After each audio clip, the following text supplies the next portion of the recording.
Mi nombre es Pérez Cruz Diego Iván y empezaré la parte de introducción del tema de superconductividad.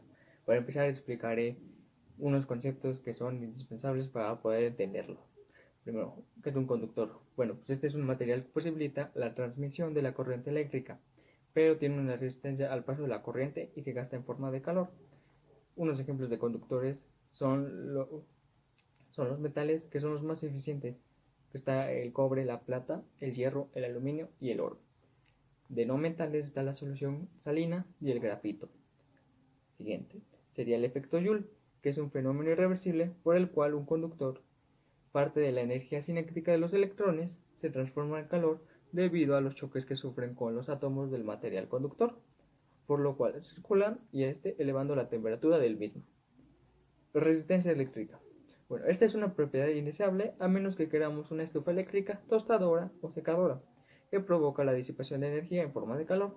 Por esto, cualquier circuito eléctrico, por más cuidadoso que haya sido construido o diseñado, eventualmente se calienta y un porcentaje de energía se pierde. Nos lleva a la siguiente pregunta. ¿Podríamos eliminar su resistencia eléctrica? Esto es de suma importancia práctica y tecnológica debido al enorme ahorro de energía que conllevaría. ¿Qué es un superconductor? Bueno, pues un superconductor tiene varias características. Las principales son que conduce la electricidad sin oponerse a la resistencia por debajo de cierta temperatura que se denomina temperatura crítica, a diferencia de los metales normales en los que la resistencia simplemente decae con la temperatura. El descubrimiento de la superconductividad se remonta al año 1908, en el que el físico holandés Heike Kamerlingh Onnes llegó a enfriar el helio hasta el punto de su licuefacción, a una temperatura aproximadamente al cero absoluto. Esta experiencia le permitió observar fenómenos desconocidos hasta ese entonces y casi inconceptibles para los científicos de la época. Por un lado tenemos la superfluidez, que esta es una propiedad característica de los fluidos que presenta viscosidad igual a cero y se puede entender como una forma de estado fluido en la que la materia puede fluir sin pérdida de la energía cinética. Y por el otro lado tenemos el tema, la superconductividad, que Onnes demostró por primera vez en 1911. Para lograr estas bajas temperaturas es necesario poner las muestras en contacto con helio líquido, elemento que es difícil de obtener y requiere de procesos complicados y muy costosos para mantenerlo en su fase líquida. La curiosidad de Onnes sentía que el comportamiento de la materia a bajas temperaturas lo condujo al descubrimiento de la superconductividad, tratando de medir la resistencia del mercurio. Se preguntarán por qué el mercurio. Bueno, ya es que este es un elemento fácil de quitarle impurezas y facilita la medición de la resistencia. Bueno, con ayuda de su estudiante Hilhost, se dieron cuenta que su resistencia desaparecía al ser enfriado a los 4 grados Kelvin o menos 269 grados Celsius. Este enfriamiento se realizaba sumergiendo el mercurio en helio líquido y además recibió el premio Nobel en 1913.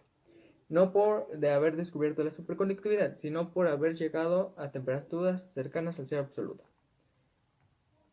La resistencia del mercurio graficada con función de la temperatura y la resistencia desaparece completamente al 4.2 Kelvin, como pueden ver en la gráfica. Bueno, pues un superconductor no presenta resistencia, como ya lo dije, al paso de la corriente y por lo tanto no gasta energía. Lo podemos ver de la siguiente manera. En una pila con un conductor, al tener una resistencia se va perdiendo energía, pero cuando en el superconductor le quitas la fuente de energía, esta seguirá circulando por siempre. A través de los años se han ido descubriendo más elementos superconductores. Primero tenemos el mercurio en 1911, después fue el estaño, el plomo en 1913, el tantalio, el niobidio, aluminio y vanadio en diferentes años posteriores. Bueno, los compuestos que han originado los superconductores, los adelantos también en esta materia, son los cupratos. ¿Qué quiere decir cupratos? Bueno, son estructuras cristalinas características por capas de cobre y oxígeno que forman una red cuadrada. En los vértices de cada cuadrado se sitúan los átomos de cobre, mientras que en los átomos de oxígeno se encuentra el punto en medio de las aristas. Estos pertenecen a la familia de los perovskitas de cobre, es decir, cristales construidos por el apilamiento en todas las direcciones del espacio de octaedros que contienen en su centro un átomo metálico, el cobre, ocupado por otros átomos metálicos. Sin embargo, la carrera de la temperatura crítica no ha terminado. Los científicos sueñan con superconductores a temperatura ambiente que no necesiten refrigerarse, ya que es muy caro hacer esto. Para finalizar, bueno, la superconductividad es una tecnología en constante desarrollo que está destinada a jugar un papel importante en este siglo. Naturalmente, el logro de las mayores temperaturas críticas está ligado al descubrimiento de nuevos materiales y se prevé que el impacto pueda causar en la sociedad mundial será semejante, sino mayor, al que tuvo la utilización del transistor. Gracias.